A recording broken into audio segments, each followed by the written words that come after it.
નમસ્કાર, સ્વાગત છે આપનું લોકમંચમાં. આજે વાત કરવી છે વિવિધ માર્કેટોની. એ સોના ચાંદીનું માર્કેટ હોય, રિયલ એસ્ટેટનું હોય કે પછી શેરબજાર હોય કે પછી મ્યુચ્યુઅલ ફંડ હોય. અત્યારે લોકોને ક્યાંક પૈસા ઇન્વેસ્ટ કરવા છે, પણ બહુ જ એક કન્ફ્યુઝન છે કે શું કરવું, ક્યાં રોકાણ કરવું. કારણ કે ભારતીય બજારમાં 24 કેરેટ સોનાના ભાવ જે પ્રમાણે રોકેટ ગતિએ વધી રહ્યા છે અને જીઓલોજીકલ પરિસ્થિતિને કારણે રોકાણકારો હવે ચાંદીમાં સુરક્ષિત રોકાણ માને છે અને ચાંદીના ભાવ પણ આસમાને છે. ત્યારે રોકાણ કરવું કે કેમ હાલના સંજોગોમાં? કારણ કે એક વર્ષમાં ચાંદી 160%થી વધુ અને સોનાએ 70%થી વધુ વળતર આપ્યું છે. હવે આપી શકશે કે કેમ? અને બીજું, જો વૈશ્વિક તણાવ ઓછો નહીં થાય તો સોના ચાંદીના ભાવમાં હજુ પણ વધારો થશે એવું એક્સપર્ટનું માનવું છે. બીજી વસ્તુ, આપણે ફાઇનાન્શિયલ પ્લાનિંગની પણ વાત કરીએ, પણ પહેલાં રિયલ એસ્ટેટની વાત કરીએ તો ક્યાંક પ્રીમિયમ અને જે લક્ઝરી હોમ છે એ એમાં ક્યાંક ઉછાળો આવ્યા છે, એવી સ્કીમોમાં ઉછાળો આવ્યો છે. અમદાવાદ અને ગાંધીનગર વચ્ચેનો જે વિસ્તાર છે એ વિસ્તારમાં લોકો રોકાણ કરવા માટે તત્પર છે, હોટસ્પોટ બન્યું છે. કારણ કે ગિફ્ટ સિટીને લઈને જે પ્રમાણે વિવિધ જે કહેવાય કે સેક્ટર્સ અથવા તો ખાસ કરીને જે મોટા લોકો એટલે કંપનીઓ એક પોતાનું સેન્ટર એને બનાવી રહી છે, ત્યારે ગ્લોબલ કંપનીઓ જે સેન્ટર્સ બનાવે છે એને લઈને પણ ભાવમાં વધારો થયો છે. ત્રીજી વસ્તુ, ઓફિસ સ્પેસ કે લોજિસ્ટિક સેક્ટરમાં રોકાણ વધવાના કારણો શું છે, ત્યાં કેમ રોકાણ વધી રહ્યું છે, અને મોટા શહેરોમાં ઇન્ફ્રાસ્ટ્રક્ચર સુધર્યું છે તો ત્યાં ઇન્વેસ્ટ કરવું જોઈએ, મિલકતોના ભાવ શું છે, કેટલું સેફ છે, માંગ શું છે. અને બીજું, જે રિયલ એસ્ટેટની વાત કરીએ તો રેરાના કડક અમલને નવી એસઓપીને કારણે જે ખરીદદારો છે, ગ્રાહકો છે, શું એમનામાં એક વિશ્વાસ વધ્યો છે કે કેમ? ત્રીજી વસ્તુ, આ બધાની વચ્ચે હવે ફાઇનાન્શિયલ પ્લાનિંગ શું કરવું? બજાર અસ્થિર હોય ત્યારે મ્યુચ્યુઅલ ફંડમાં કે એસઆઈપીમાં રોકાણ કરવું સુરક્ષિત છે કે કેમ? આ સવાલ થાય. હેલ્થ વીમો છે, પરિવારની સુરક્ષા માટે ટર્મ પ્લાનમાં જે ટર્મ પ્લાન લેવો એ કેટલો જરૂરી હવે અત્યારે થઈ ગયો છે. અને ખાસ તો રોકાણ ક્યાં કરશો? સ્ટોક માર્કેટમાં કરવું, સોના ચાંદીમાં કરવું, રિયલ એસ્ટેટમાં કરવું, લેન્ડમાં કરવું, ક્યાં કરવું? આ બધા જ સવાલો ઉઠી રહ્યા છે. ત્યારે અસ્થિર બજારમાં રોકાણના મંત્રો કયા? આ મુદ્દે લોકમંચમાં ચર્ચા કરવી છે અને મારી સાથે પેનલમાં જોડાયા છે ફાઇનાન્શિયલ પ્લાનર જાણીતા એવા બ્રિજેશ પરીખ મારી સાથે છે. બ્રિજેશજી, સ્વાગત છે લોકમંચમાં. નમસ્કાર. સાથે જ સુરત જ્વેલર્સ એસોસિએશનના વાઇસ પ્રેસિડેન્ટ નિલેશ લંગાળિયા મારી સાથે છે. નિલેશભાઈ, આપનું સ્વાગત લોકમંચમાં. નમસ્કાર. અને પ્રોજેક્ટ ડેવલપર ઘણો બધો જેમને એક્સપિરિયન્સ છે એવા પ્રણય શાહ મારી સાથે છે. પ્રણયજી, આપનું પણ સ્વાગત. નમસ્કાર. જી પ્રણયભાઈ, શરૂઆત આપણાથી કરીએ. કારણ કે મેં કહ્યું એમ કે અત્યારે જે પ્રમાણે રિયલ એસ્ટેટનું માર્કેટ છે, લોકોને ઘર લેવું છે પણ મોંઘા પડી રહ્યા છે. બીજી તરફ આપણે જોઈએ છે કે પ્રીમિયમ ને લક્ઝરી ઘરોની માંગમાં ઉછાળો પણ આવ્યો છે. પણ સાહેબ, ઘર એક સપનું થઈ ગયું છે પ્રણયભાઈ. જ્યાં જોઈએ ત્યાં ભાવ આસમાને છે અને હજુ તો તમારા જેવા એક્સપર્ટ એવું કહે છે ડેવલપર કે આવનારા દિવસોમાં ઓર ભાવ વધારો થશે. તો શું કરવું જોઈએ? રિયલ એસ્ટેટમાં ઇન્વેસ્ટ કરવું છે તો? રિયલ એસ્ટેટનો સિનેરિયો એવો છે કે જે રીતે અમદાવાદમાં બહારની પબ્લિક જે ઇન્કમિંગ થઈ રહી છે રોજે રોજ, અને જેટલી કંપનીઓ અહીંયા ઇન્કમિંગ થઈ રહી છે એના હિસાબે રિયલ એસ્ટેટની માંગમાં સતત વધારો થઈ રહ્યો છે. સિટી પણ ઘણા સારા લેવલે એક્સપાન્ડ થઈ રહ્યું છે અત્યારે. અગર વાત કરીએ તો એસપી રિંગ રોડ બન્યા પછીનો અત્યારનો નવો રિંગ રોડ મોરૈયા પાસેથી પાસ થઈ રહ્યો છે, એટલે એટલી પેરીફેરી અમદાવાદની વધી રહી છે. અને ચારે બાજુ અત્યારે ઇન્ડસ્ટ્રીઝ ડેવલપમેન્ટ એટલું બધું છે કે એના હિસાબે રિયલ એસ્ટેટના ભાવોમાં ખૂબ ઉછાળ આવી રહ્યા છે. લેન્ડના રેટ્સ, જેમ કે કોમનવેલ્થ ગેમ્સ ને બધું ડિક્લેર થયું છે એના હિસાબે ચારે બાજુ લેન્ડના રેટ ખૂબ વધી રહ્યા છે. મકાનોની માંગ ઘણી વધેલી છે, પણ ઇન્વેન્ટરી પણ ઘણી પડેલી છે. પણ ધીમે ધીમે મકાનોની ઇન્વેન્ટરી યુઝ થતી જાય છે. હજુ 40% ઉપરનો વર્ગ એવો છે કે જેની પાસે પોતાના મકાનો નથી. એટલે ડિમાન્ડ તો ઘણી જ પોતાના મકાનોની છે, અને જે રીતે ઇનકમિંગ આવી રહ્યું છે પબ્લિકનું, એ રીતે પણ બીજા મકાનોની જરૂરિયાત પડશે. એસપી રિંગ રોડની અંદરના બેલ્ટની અગર વાત કરીએ તો અત્યારે લગભગ મોટાભાગની જગ્યા બધી કન્ઝ્યુમ થઈ ગઈ છે અને બધી જગ્યાએ પ્રોજેક્ટ ખાસા એવા ડેવલપ થઈ ચૂકેલા છે. અને અત્યારે ટ્રેન્ડ એવો આવી રહ્યો છે કે જે લોકોને માર્કેટમાં પોસાતું નથી અત્યારના રેટ, એ લોકો થોડું આઉટસ્કર્ટ, એટલે સિટીની આઉટસ્કર્ટ પેરીફેરી જે 30-40 કિલોમીટરનો બેલ્ટ છે ત્યાં અત્યારે ડેવલપમેન્ટ જે સારા ચાલી રહ્યા છે. ત્યાં પણ થોડા ઇકોનોમિક હાઉસિંગ હોવાના હિસાબે લોકો જેને પોસાતું નથી એ લોકો ત્યાં જાય છે. અને એક એવો વર્ગ છે કે જે લોકો અત્યારે પ્રીમિયમ હાઉસિંગ છે એની પાછળ સખત ઘેલો થયો છે, અને પ્રીમિયમ હાઉસિંગ જે છે બહુ જોરશોરથી અત્યારે અમદાવાદ વેચાઈ રહ્યું છે. પણ એવું કેમ પ્રીમિયમ હાઉસિંગ પાછળ લોકો ઘેલા કેમ બન્યા છે? કારણ કે આમ તો કોસ્ટલી છે, લોકો કે છે એટલી લિક્વિડિટી નથી, એટલા પૈસા નથી. તો એ કેટલો વર્ગ છે જે આ પ્રીમિયમ હાઉસિંગને કદાચ ચૂઝ કરતો હોય? એ એકચ્યુઅલી 5% ટુ 7% વર્ગ એવો છે કે જે લોકો પ્રીમિયમ હાઉસિંગ પ્રિફર કરે છે. અત્યારે તમે પ્રીમિયમ હાઉસિંગમાં જોશો તો જે હાઈ કોસ્ટેડ એપાર્ટમેન્ટ છે એ બંગલોઝના હિસાબે સેફટી સિક્યુરિટી વધારે લાગતી હોવાથી ઘણા બધા લોકો એ એપાર્ટમેન્ટ પ્રિફર કરી રહ્યા છે. અને એમાં એટલું બધું લક્ઝુરિયસ ડેવલપમેન્ટ હોય છે કે લોકોને જે પોતાનું હાઉસ હોય તો એમાં ઘણું બધું સેલ્ફ મેન્ટેન કરવું પડે છે. જ્યારે આમાં એક સોસાયટી મેન્ટેનન્સ સોસાયટી હોવાના હિસાબે લોકોને બધી ફેસિલિટી ત્યાં ઇઝીલી મળી જાય છે. એટલે પ્રીમિયમ હાઉસિંગનો ટ્રેન્ડ વધ્યો છે.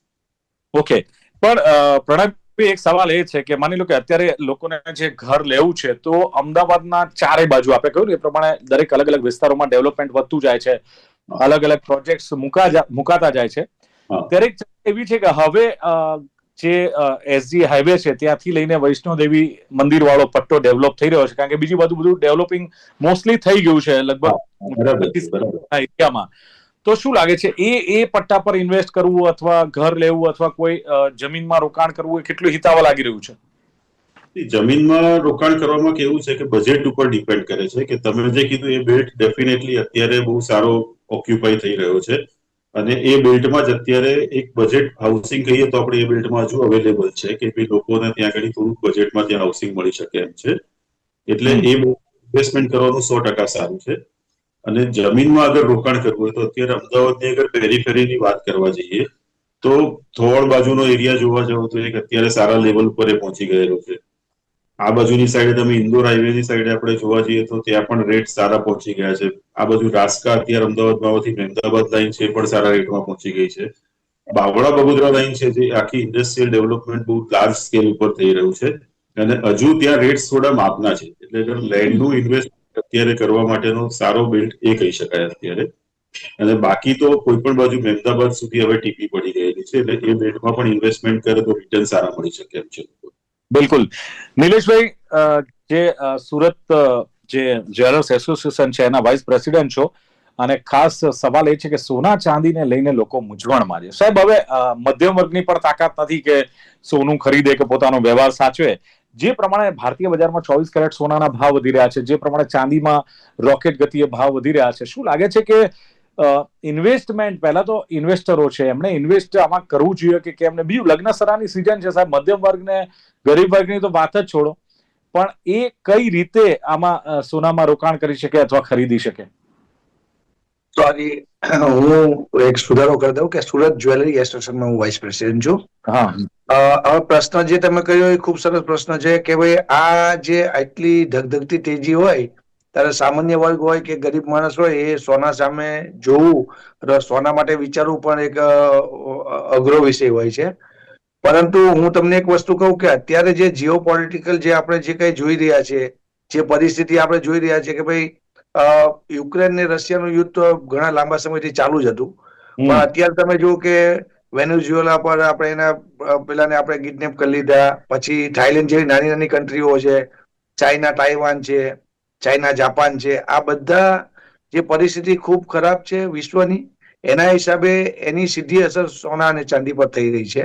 સોનું અને ચાંદી એના હિસાબે એટલી આગ ઝરતી તેજી છે. અને સાથે સાથે આપણે જોઈ રહ્યા છીએ કે ભાઈ બાંગ્લાદેશની પરિસ્થિતિ આપણે જોઈ, બીજી બાંગ્લાદેશની પરિસ્થિતિ કઈક ઠારે પડે એ પેલા આપણે જોયું તો ઈરાનની પરિસ્થિતિ તમે જુઓ. તો દરેક વિશ્વના દરેક દેશમાં અશાંતિનું વાતાવરણ છે, કોઈ દેશમાં સ્થિરતા નથી. આના કારણે ભાવ વધવાના જે કારણો જોઈએ સોના અને ચાંદીના, એ કારણો એને સબળ અમે આપણને દેખાઈ રહ્યા છે ને મળી રહ્યા છે. ને એના હિસાબે આ ભાવ જે વધી રહ્યા છે કૂદકે ને ભૂચકે, કે જે આપણે સમજી લો વિચારી ન શકીએ એ ગતિએ વધી રહ્યા છે. તો એનું કારણ એ છે. અને તમે કીધું એમ આવનાર દિવસોમાં લગ્ન હોય કે કઈ પણ પ્રસંગે આપણે જે આપણી પરંપરાગત જે રીતે આપણે દીકરા દીકરીઓને સોનું આપતા હોય કે ચડાવતા હોય, એ એક ગંભીર પ્રશ્ન થઈ જશે. કેમ કે આ એટલી મોંઘું સોનું કે ચાંદી લેવું એ દરેક માટે એફોર્ડેબલ ના હોય. તો એ પ્રશ્ન પણ તમારો વ્યાજબી છે. પરંતુ હવે જ્યાં સુધી વિશ્વમાં કોઈ શાંતિની સ્થાપના થતી હોય એવું ના દેખાય ત્યાં સુધી મને એવું લાગે કે આ ભાવ હજી આનાથી પણ ઊંચા સ્તરે આપણે જોઈ શકશું. બિલકુલ. તો વિશ્વમાં તો હમણાં તો કોઈ શાંતિની સ્થાપના દેખાતી નથી, તો ધેટ મીન્સ કે ખરીદવું જોઈએ. આપનું શું માનવું છે? રોકાણ હું એક જ્વેલર્સ તરીકે તમને હું કહીશ કે ભાઈ સોનું અને ચાંદી છે ને એને લોકો સેફ હેવન કહે છે. સોનું એટલે સેફ હેવન, બરાબર? અત્યારે તમે જુઓ કે દરેક સેક્ટરમાંથી રોકાણ નીકળીને સોના તરફ જઈ રહ્યા છે અને લોકો તો ખરીદી રહ્યા છે, પણ તમે જુઓ આ વખતે જે આ ભાવ વધારો છે એની પાછળનું મુખ્ય કારણ એવું છે કે દરેક દેશ સોનું ખરીદી રહ્યા છે. કોઈ વ્યક્તિગત સોનું ખરીદે એની એક લિમિટેશન હોય, પણ જયારે દેશ બધા સોનું ખરીદવા બેસે ત્યારે એની કોઈ લિમિટ ના હોય. અને જેમ આપણે ટ્રમ્પના ટેરિફ સામે જુઓ કે અમેરિકાની દાદાગીરી સામે જુઓ, નાના નાના દેશોને તકલીફ પડી રહી છે, એટલે દરેક દેશ ડોલર સામે મજબૂત થવા માંગે છે. અને ડોલર સામે મજબૂત થવું હશે તો એ દેશ પાસે સોનાનો હોલ્ડ હોવો જોઈએ, તો જ એની દાદાગીરી સામે થોડું ટકી શકશે. દરેક દેશ પણ આજે સોના પર નજર રાખીને સોનું જેટલી એમની શક્તિ હોય એ હિસાબે ખરીદી રહ્યો છે. બિલકુલ. હવે બ્રિજેશ પરીખ, આપ બંનેને સવાલ એટલે કર્યા કે બહુ જ મુશ્કેલી છે રિયલ ડેવલપમેન્ટ, રિયલ એસ્ટેટમાં ઇન્વેસ્ટ કરવું, સોના ચાંદીમાં કરવું, બંને બહુ સરસ વાત કરી. એટલે હવે સવાલ આપની પર આવે છે, આ ફાઇનાન્શિયલ પ્લાનિંગ છો એટલે રોકાણ કરવું ક્યાં, કેવી રીતે આપણે સેફ રહી શકીએ અથવા આપણા રોકાણનું વળતર મળી શકે. શેર બજાર છે, રિયલ એસ્ટેટ છે, સોના ચાંદી છે કે પછી મ્યુચ્યુઅલ ફંડ છે, શું કરવું એ અત્યારે લોકો કન્ફ્યુઝ છે, શું કરશે? એટલે એમાં એવું છે કે કોઈ એક રોકાણ તો નોર્મલી કરવાનું ન થાય, ડાયવર્સિફાઈડ પોર્ટફોલિયો હોવો ખૂબ જરૂરી છે. અને જ્યારે આપણે ડાયવર્સિફાઈડ પોર્ટફોલિયોની વાત કરીએ ત્યારે દરેક રોકાણ માધ્યમનો એક ચોક્કસ ભૂમિકા છે, એક રોલ છે. બરાબર છે. તમારે તમારા રોકાણમાંથી તમારે એવું વળતર જનરેટ કરવું હોય કે જે તમારી ટેક્સ ભર્યા પછી, રોકાણમાંથી આપણે જ્યારે પૈસા ઉપાડીએ છીએ ત્યારે એની પર કેપિટલ ગેઇન ટેક્સ લાગતો હોય છે. તો ટેક્સ ભર્યા પછી આપણને આપણી જીવનશૈલીની જે મોંઘવારી છે એની કરતાં બેટર રિટર્ન આપે, જેને અમારી ભાષામાં અમે ગ્રોથ એસેટ કહીએ. તો ગ્રોથ એસેટમાં આપણે ઇક્વિટીને અથવા તો મ્યુચ્યુઅલ ફંડને ગણવા જોઈએ.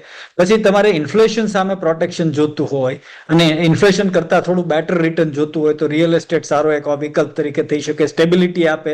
કારણ કે આપણે ઇક્વિટીમાં જઈએ, મ્યુચ્યુઅલ ફંડમાં જઈએ કે ડાયરેક્ટ શેરમાં જઈએ, વોલેટિલિટી વધારે જોવા મળશે, જે તમને રિયલ એસ્ટેટમાં સ્ટેબિલિટી જોવા મળશે. સો ત્યાં રિયલ એસ્ટેટનો એનો પોતાનો રોલ છે. ને એવી જ રીતે ગોલ્ડનું જોઈએ તો તમારે જે આ પ્રકારની જીઓપોલિટિકલ સિચ્યુએશન આવે ત્યારે હંમેશા શેર માર્કેટ કે બાકીના માર્કેટ ઉપર એની એડવર્સ ઇમ્પેક્ટ રહેતી હોય છે.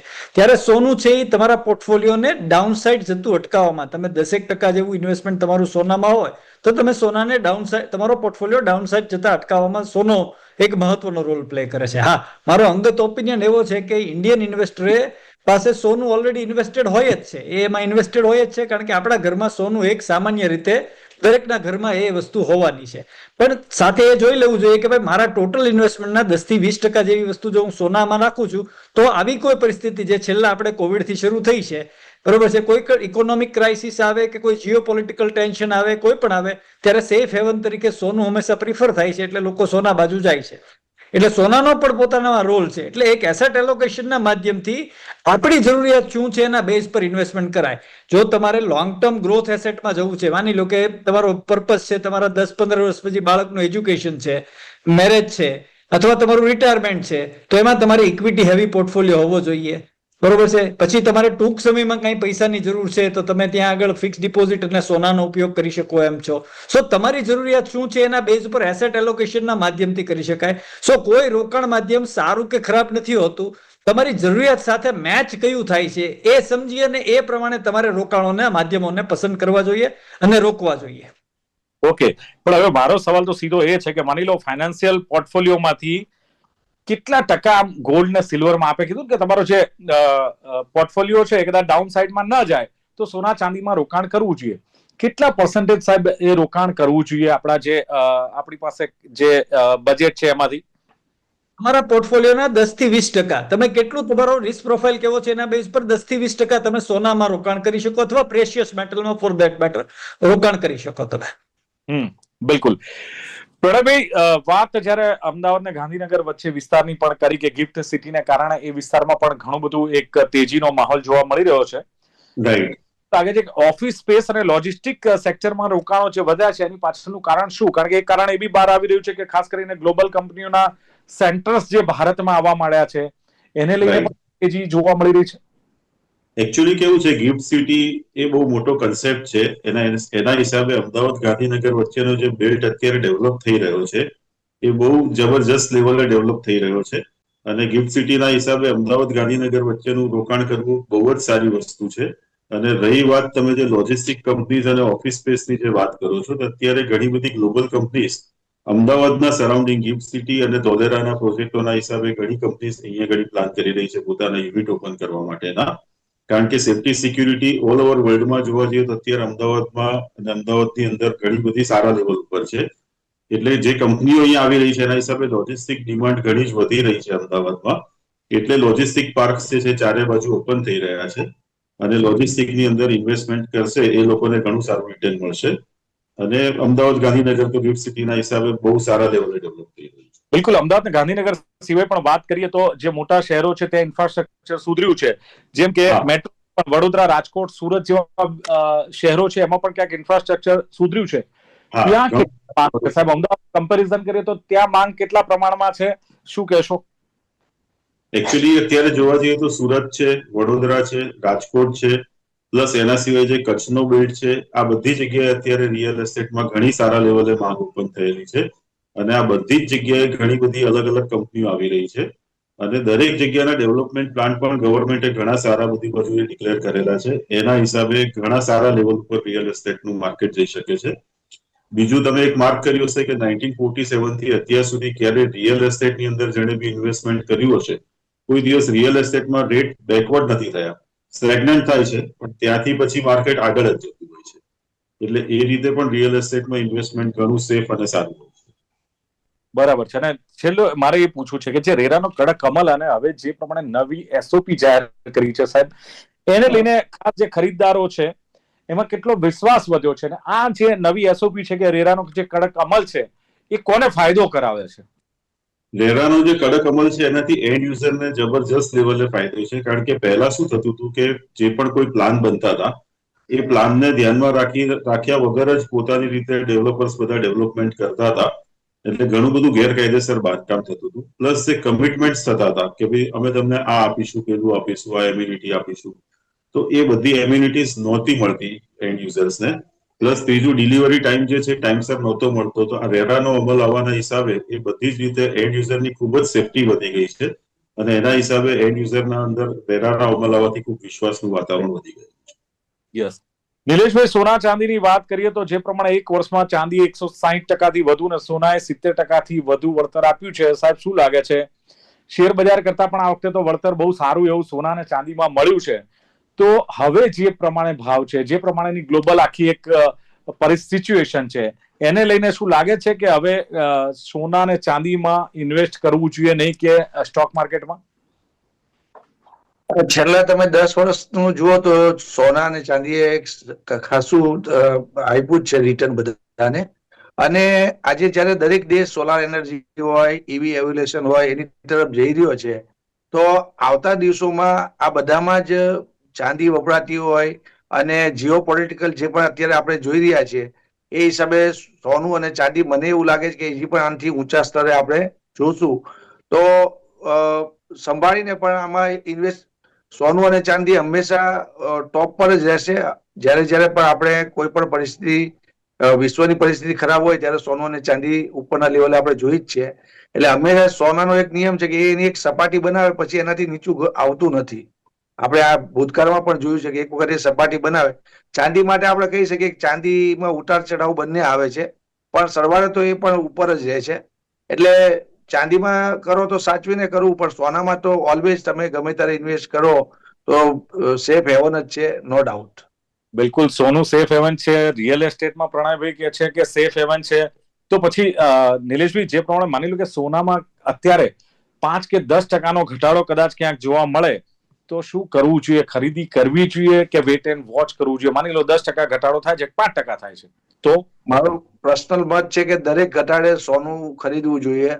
જે ઘટાડો હશે ટેમ્પરરી હશે તો આપણે ઘટાડે સોનું જે પણ ખરીદ છે એ ફાયદામાં રહેશે.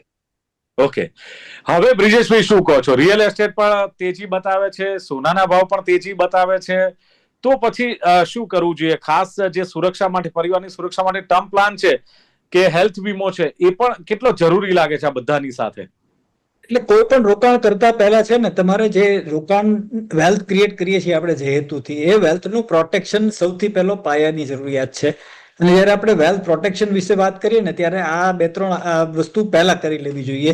એક કરી લેવું જોઈએ તમારે જીવન વીમો, કે તમે જયારે ફેમિલીના બ્રેડ વિનર છો તો તમારી આવક ઉપર ફેમિલી જ્યારે આર્થિક રીતે નિર્ભર હોય છે ત્યારે તમારે ભગવાન ન કરીને કઈ ઊંચ નીચ થઈ હોય તો તમારી આવક બંધ થવાના કારણે ફેમિલીને જો આર્થિક તમે સિક્યોર બનાવવા માંગતા હો તો તમારે પહેલો ટર્મ ઇન્સ્યોરન્સ લેવો ખૂબ જ જરૂરી છે. અને એમાં ખાસ કાળજી એ રાખવી જોઈએ કે પોતાની હ્યુમન લાઈફ વેલ્યુની કેલ્ક્યુલેટ કરી અને એના આધારે લેવો બહુ જરૂરી છે. અને ટર્મ ઇન્સ્યોરન્સને ઇન્સ્યોરન્સ તરીકે ટ્રીટ કરવો જોઈએ. ઇન્સ્યોરન્સ અને ઇન્વેસ્ટમેન્ટને મિક્સ કરવા ન જોઈએ. મતલબ એવી પોલિસીઓ ન લેવી જોઈએ કે જે રોકાણ સાથે સંકળાયેલી છે. પ્યોર વીમો લેવો જોઈએ કે જે પૂરતા પ્રમાણમાં તમારા ફેમિલીને એટલું આર્થિક ભંડોળ આપે કે જેનાથી એમની ખાલી જીવન નિર્વાહ નહીં પણ જે બાકીની આર્થિક જવાબદારીઓ છે, બાળકના એજ્યુકેશન, મેરેજ, એ બધું પૂરું કરવા માટે પણ પૂરતું ભંડોળ એમાં આવે. એ ટર્મ ઇન્સ્યોરન્સ જરૂરી છે.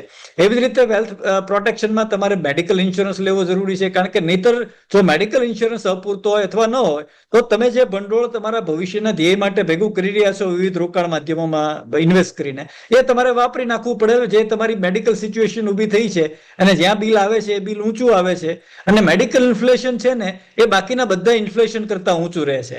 મેડિકલ ઇન્ફ્લેશન તમે અમસ્તા 15% ઉપર તમે એને ધારી શકો કારણ કે ટેકનોલોજી સોફિસ્ટિકેટેડ થતી જાય છે અને એને કારણે એની કોસ્ટ વધતી જાય છે. સો બીજો એલિમેન્ટ આવે વેલ્થ પ્રોટેક્શનમાં મેડિકલ ઇન્સ્યોરન્સનો. તમે એમાં ફેમિલી ફ્લોટર લઈ શકો કે જેમાં એક જ પોલિસીની અંદર ફેમિલીના બધા મેમ્બર કવર થાય. અને નાવા ડેઝ હવે એમાં ઘણા બધા ફીચર આવી ગયેલા છે કે જેમાં રિફિલનો કન્સેપ્ટ આવી ગયો છે કે ભાઈ તમારું એકવાર જે તમે પ્લાન લીધો છે કન્ઝ્યુમ થઈ જાય તો ફેમિલીના બીજા ડિઝીઝ માટે કે ફેમિલીના બીજા મેમ્બર માટે રિફિલ પણ થઈ જાય છે. સો પ્રોટેક્શન સારું મળે એટલે સારી પ્રોપર પોલિસી, પ્રોપર ઇન્સ્યોરન્સ કંપનીની જેનો ક્લેમ રેશિયો ડિસન્ટ હોય અને જેનું પ્રીમિયમ છે રિઝનેબલ હોય. સસ્તું શોધવા ન જશો, રિઝનેબલ પ્રીમિયમમાં જવું જરૂરી છે. તો એ જરૂરી છે. અને ત્રીજો એક વિકલ્પ હોવો જોઈએ, તમારી પાસે ઇમરજન્સી ફંડ હોવું જોઈએ કે જેથી ક્યાંય ઉતાર ચડાવ નીચે. કોવિડમાં બધાને ઇમરજન્સી ફંડનું ઇમ્પોર્ટન્સ સમજાઈ ગયું છે કે ધંધા બંધ થયા હતા અને ઇવન નોકરીઓમાં પણ પગારથી માંડીને બધામાં થઈ હતી. તો એક પ્રોપર ઇમરજન્સી ફંડ હોવું જોઈએ કે જેથી તમારે આવી કોઈ ઊંચ નીચ આવી હોય ત્યારે તમારે તમારી જીવન નિર્વાહમાં તમને તકલીફ ન પડે. એટલે ટર્મ ઇન્સ્યોરન્સ, મેડિકલ ઇન્સ્યોરન્સ અને ઇમરજન્સી આ 3 પાયાની વેલ્થ પ્રોટેક્શનની જરૂરિયાત છે. પછી બીજા ઇન્સ્યોરન્સ એમાં આવી શકે છે. તમારો કોઈ એવો પ્રોફેશન હોય કે જેમાં એક્સિડેન્ટલ પ્રોન હોય તમારો, બરોબર છે. દાખલા તરીકે કન્સ્ટ્રક્શન સાઇટ પરના એન્જિનિયર છે તો એ એક એક્સિડન્ટ પ્રોન પ્રોફેશન થયો. તો એમણે પોતાના ડિસેબિલિટી માટેના, પાર્શિયલ અને ફૂલ ડિસેબિલિટી માટેના પણ ઇન્સ્યોરન્સ લેવા જોઈએ અને ક્રિટિકલ ઇલનેસ ઇન્સ્યોરન્સ પણ લેવા જોઈએ. પણ એ સિચ્યુએશન ટુ સિચ્યુએશન વેરી મળે છે. પણ ઓફકોર્સ તમારા સવાલનો જવાબ છે કે ભાઈ ટર્મ ઇન્સ્યોરન્સ અને હેલ્થ ઇન્સ્યોરન્સ તો એ જરૂરી છે અને સાથે સાથે એક ઇમરજન્સી ભંડોળ બનાવવું પણ એટલું જ જરૂરી છે.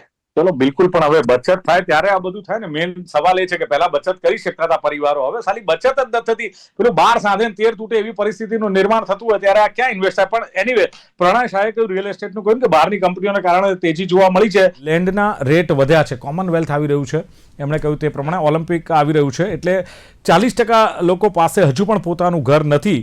અને પ્રીમિયમ હાઉસ બીજી તરફ એમણે કહ્યું એમ પ્રણયભાઈએ કે બીજી તરફ પ્રીમિયમ હાઉસની પસંદગી લોકો વધારે કરે છે. જમીનમાં એમણે કહ્યું કે થોળ બાજુની જે વાત કરી કે એરિયામાં રાસકામ, અમદાવાદથી લઈ બાવળા, બગોદરા હાઈવે પર ઇન્ડસ્ટ્રીઝ એરિયા પણ ક્યાંક એમનું કહેવું છે કે વધ્યા છે. અને 1947 પછી રેટ બેકવર્ડ થયા હોય એવું ક્યાંય મને જોવા નથી મળ્યું. નિલેશ બંગાળિયાએ કહ્યું કે ગોલ્ડ ને સિલ્વર, સોનું ખરીદવું ચોક્કસ અઘરું બન્યું છે એમનું કહેવું છે. પણ પહેલાં જીઓપોલિટિકલ કારણો એની પર સીધી અસર કરતા હોય છે અને એને લઈને સોના ચાંદીના ભાવમાં વધારો થાય છે. અને બીજું નિલેશભાઈએ કહ્યું કે દરેક દેશ અત્યારે સોના પર નજર રાખે છે, સોનાની ખરીદી કરી રહ્યું છે અને છેલ્લા 10 વર્ષમાં સૌથી વધુ રિટર્ન સોનાએ આપ્યું છે. પણ છતાં સંભાળીને તમારે ઇન્વેસ્ટ કરવું ને એમાં ચાંદીમાં તો ખાસ એમણે કહ્યું છે. બીજું બ્રિજેશ પરીખે કહ્યું કે પ્લાનિંગ કઈ રીતે કરવું. તો એક સરસ વાત એમણે કહ્યું કે એક જ જગ્યાએ તમારે ઇન્વેસ્ટ ન કરવું. એમણે કહ્યું તે પ્રમાણે ડાયવર્સિફાઈ પોર્ટફોલિયો તમારો હોવો જોઈએ, અલગ અલગ ઇન્વેસ્ટમેન્ટ હોવું જોઈએ. અને બીજું કે ગ્રોથ એસેટ મળવી જોઈએ તમને. ત્રીજી વાત એમણે એ પણ કરી કે રિયલ એસ્ટેટમાં સારું છે પરંતુ ગોલ્ડમાં પોર્ટફોલિયોને ડાઉનસાઇડ જતા અટકે એ માટે પણ એમણે કહ્યું છે કે ઇક્વિટી જે કહ્યું કે હેવી પોર્ટફોલિયો પણ ક્યાંક હોવો જોઈએ અને જરૂરિયાત તમારી હોય એ પ્રમાણે ખાસ તો તમારે ઇન્વેસ્ટ કરવાનું છે. વેલ્થ પ્રોટેક્શન કેટલું છે એ તમારે ચેક કરવાનું છે. અને બીજું કે તમારે એ જ ચકાસવું જોઈએ કે આમાં વેલ્થ પ્રોટેક્શન છે કે કેમ. બહુ સસ્તામાં જવાની જરૂર નથી પણ વ્યાજબી વળતર મળે એ પણ ક્યાંક ધ્યાન રાખવું જોઈએ. એની આ બધું ત્યારે થાય છે કે જ્યારે આપણી પાસે બચત હોય ને બચત કરવા માટે કરકસર કરવી પડે. તો જ બચત થાય. પહેલાંના જમાનામાં થતી હતી, અત્યારે નથી થતી. અત્યારે આપણે કરકસર કરતા નથી એટલે બચત નથી થતી.